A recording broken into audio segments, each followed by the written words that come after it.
Di sini kelapa sawitnya ini sudah dipanen teman-teman ya. Dan alhamdulillah, kalau harga karet mahal, saya ikut menikmati hasil dari perkebunan karet saya ya. Itu teman-teman ya. Kemudian kalau kelapa sawit naik harganya, saya juga ikut menikmati hasil dari pertanian kelapa sawit. Jelas teman-teman ya. Jadi buat teman-teman tidak perlu memberikan komentar-komentar yang tidak bagus mengenai petani karet ya. Silakan saja teman-teman ya. Mau tanam apa saja ya. Mau tanam karet, mau tanam kelapa sawit, mau tanam padi, mau tanam kopi, apa saja silakan ya. Kita ini hanya petani teman-teman ya, petani ya. Cuman mengharap uang receh teman-teman. Itu ya. Jadi tidak perlu kita memberikan komentar-komentar yang tidak mengenakan teman-teman ya.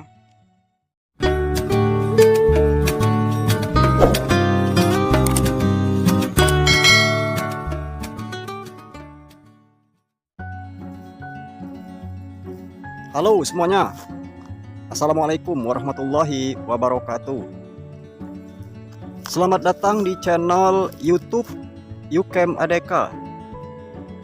Di kesempatan hari ini, di video saya kali ini teman-teman ya, saya ingin nge-share ya. Sekaligus di sini saya akan menjawab pertanyaan dan komentar-komentar ya dari teman-teman ya mengenai perkebunan karet dan perkebunan kelapa sawit ya.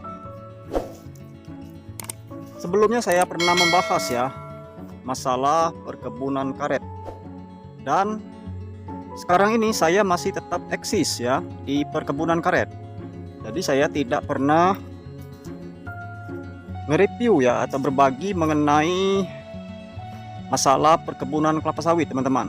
Jadi banyak sekali komentar-komentar di video saya itu yang mengatakan, tebang saja bang tanaman karetnya, tanam dengan tanaman kelapa sawit. Di sini ya teman-teman ya, ini adalah perkebunan kelapa sawit milik orang tua saya ya teman-teman ya. Mohon maaf teman-teman, agak sombong sedikit ya. Jadi di sini saya ingin memperjelas ya. Luas dari kebun kelapa sawit ini teman-teman ya, ini lebih dari 19 hektar teman-teman ya. Jadi yang mengurus perkebunan kelapa sawit ini orang tua saya teman-teman ya. Jadi saya tidak membahas atau fokus ke perkebunan kelapa sawit ya. Jadi ada yang berkomentar mengatakan kebun karet itu tidak bisa mensejahterakan dan tidak bisa mengangkat derajat petani karet. Teman-teman ya, ini saya jelaskan teman-teman. Saya dari kecil ya, orang tua saya, kakek nenek saya seorang petani karet. Kemudian saya dibesarkan, tumbuh dewasa. Kemudian saya sekolah sampai ke perguruan tinggi, itu hasil dari pertanian karet teman-teman ya. Itu ingat, di zaman nenek moyang saya dulu, kakek saya dulu ya, belum ada tanaman kelapa sawit ini teman-teman ya. Cuman ada tanaman karet. Jadi nenek kakek moyang saya dulu ya hanya mengandalkan perkebunan karet sebagai petani karet. Kemudian anak cucu termasuk saya teman-teman ya bisa tumbuh besar dewasa dan sampai sekolah ya, sampai ke perguruan tinggi ini teman-teman ya. Jadi untuk teman-teman ya tidak perlu memberikan komentar-komentar yang tidak bagus ya mengenai petani karet ya. Mungkin teman-teman ini seorang petani karet juga teman-teman ya, kemudian beralih menjadi petani kelapa sawit. Dan saya sudah merasakan teman-teman ya menjadi petani karet dan petani kelapa sawit. Nah, di sini saya jelaskan teman-teman ya, saya tidak membahas masalah pertanian kelapa sawit. Jadi saya hanya fokus ke perkebunan karet dan pertanian karet teman-teman. Ini teman-teman ya, ini adalah perkebunan karet milik orang tua saya teman-teman ya. Memang kalau dari tempat tinggal saya, dari rumah saya, jaraknya cukup jauh teman-teman ya, sekitar 125 kilo teman-teman. Jadi buat teman-teman ya tidak perlu memberikan komentar-komentar negatif ya mengenai petani karet ya. Saya ini sekolah dari kecil, dari nol itu sudah terbiasa dengan pertanian karet. Sebab itulah saya selalu membahas masalah pertanian karet ya. Itu teman-teman ya. Ini teman-teman ya. Nah, ya, teman-teman bisa lihat ya. Di sini kelapa sawitnya ini sudah dipanen teman-teman ya. Dan alhamdulillah, kalau harga karet mahal, saya ikut menikmati hasil dari perkebunan karet saya ya. Itu teman-teman ya. Kemudian kalau kelapa sawit naik harganya, saya juga ikut menikmati hasil dari pertanian kelapa sawit. Jelas teman-teman ya. Jadi buat teman-teman tidak perlu memberikan komentar-komentar yang tidak bagus mengenai petani karet ya. Silakan saja teman-teman ya. Mau tanam apa saja ya. Mau tanam karet, mau tanam kelapa sawit, mau tanam padi, mau tanam kopi, apa saja silakan ya. Kita ini hanya petani teman-teman ya. Petani ya. Cuman mengharap uang receh teman-teman. Itu ya.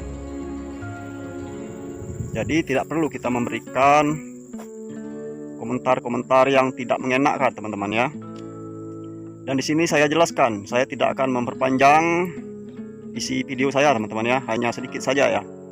Untuk teman-teman yang mungkin tidak suka dengan video saya, abaikan saja teman-teman ya. Sekali lagi saya hanya membahas masalah pertanian karet, bukan pertanian kelapa sawit teman-teman ya. Kelapa sawit ini adalah milik orang tua saya. Saya memang memiliki kebun kelapa sawit. Hanya sedikit saja teman-teman ya. Kebun kelapa sawit itu milik saya, itu hanya 8 hektar teman-teman. Sisanya itu kebanyakan kebun karet ya. Kebun karetnya lebih kurang dari 22 hektar ya. Jadi saya hanya membahas masalah pertanian karet saja. Jadi mohon maaf sekali teman-teman ya. Bukan saya tidak suka mendengar komentar-komentar ya tentang pertanian karet. Itu teman-teman ya. Jadi kita di sini hanya seorang petani teman-teman ya. Tidak perlu kita memberikan komentar yang kurang baik. Silakan saja ya teman-teman mau tanam apa ya. Mau tanam kelapa sawit kek, mau karet kek, silakan ya. Nanti kita akan nikmati sama-sama teman-teman ya. Mujur-mujur ya. Kalau kelapa sawit naik, karet naik, kita bisa menikmati hasil dari pertanian kita itu teman-teman ya. Dan ini teman-teman ya, ini sudah dipanen semua ya. Ini milik orang tua saya ya. Kalau dulu orang tua saya ini petani karet teman-teman, jadi hanya mengandalkan kebun karet saja ya untuk menyekolahkan anak-anaknya. Karena di zaman kakek dan nenek moyang saya dulu belum ada teman-teman ya kelapa sawit ini ya. Tempat saya ini tinggal di kampung-kampung teman-teman, di pelosok, di desa-desa ya. Jadi ya cuman ini teman-teman, bertani saja ya, petani teman-teman ya. Ingat itu teman-teman, tidak perlu memberikan komentar yang kurang baik ya. Silakan saja teman-teman, mau tanam apa saja silakan ya. Ini teman-teman ya, kebetulan saya tidak bisa menemukan orang tua saya ya. Saya tidak tahu kemana ya. Walaupun orang tua saya harus saya tanya, dia pasti akan malu-malu teman-teman, tidak akan menjawab ya pertanyaan. Seperti apa sih rasanya menjadi petani kelapa sawit itu? Kalau saya sudah terbiasa teman-teman menjadi petani kelapa sawit, menjadi petani karet, itu sudah biasa teman-teman ya. Karena orang kampung, orang desa ya, yang tinggal di pelosok-pelosok. Apa yang kita harapkan? Uang teman-teman ya, receh ya. Itu ya. Jadi sekali lagi buat petani apa saja teman-teman ya, tidak perlu memberikan komentar-komentar yang kurang baik ya. Jadi sekali lagi saya hanya membahas masalah pertanian karet saja ya. Cuman mungkin sekali ini saja teman-teman, saya memberikan gambaran ya, ataupun membagikan video mengenai perkebunan kelapa sawit milik saya teman-teman ya. Ini milik orang tua saya, kalau milik saya di tempat yang berbeda ya. Cuman sedikit teman-teman, hanya 8 hektar saja ya. Nah sekali lagi saya mohon maaf teman-teman ya, bukan tidak boleh berkomentar ya, silakan saja. Tapi komentarnya itu ya membantu teman-teman ya, memberikan solusi ya, begitu ya. memberikan masukan, apa yang salah, apa yang seharusnya terjadi. Begitu teman-teman ya. Jadi kita ini hanya berbagi dan berbagi. Itu teman-teman ya. Nah, mungkin itu saja teman-teman video yang bisa saya bagikan dan saya share ya. Karena kalau saya terlalu banyak bicara, videonya akan panjang ya. Mungkin itu saja teman-teman ya. Sekali lagi saya mohon maaf teman-teman ya. Silakan berkomentar ya. Kalaupun teman-teman suka dengan video-video saya ya, silakan like, comment, share, dan subscribe ya. Karena subscribe itu tidak bayar, gratis. Sekalian teman-teman bisa mendapatkan pahala ya untuk hidup dan mati kita nanti teman-teman. Jadi tugas kita hanya untuk berbagi ya, berbagi dan berbagi ya. Nah, mungkin itu saja teman-teman ya. Terima kasih. Wassalamualaikum warahmatullahi wabarakatuh teman-teman.